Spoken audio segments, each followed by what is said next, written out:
Election commission کو ضمنی انتخابات سے روک دیا۔ مزید جانتے ہیں ہمارے نمائندے زمان مغل سے۔ جی زمان مغل، اپڈیٹ کیجیے گا۔ جی بالکل، آج اسلام آباد ہائی کورٹ نے تینوں ارکان اسمبلی کے جو استعفوں کا معاملہ تھا اس پہ سماعت کی ہے۔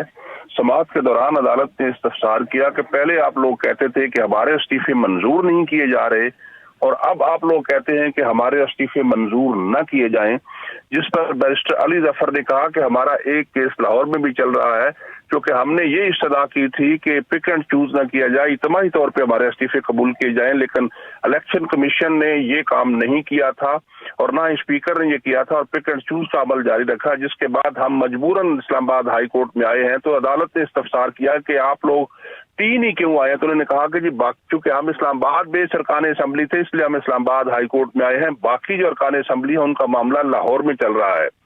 سماعت کے بعد عدالت نے الیکشن کمیشن کا جو آرڈر تھا اس کو کالعدم قرار دے دیا اور اسپیکر کا جو آرڈر تھا اس کو بھی کالعدم قرار دیا ہے اور ساتھ ہی ضمنی الیکشن کو بھی روک دیا ہے۔ جی بہت شکریہ زمان مغل، اپڈیٹ کرنے کے لیے۔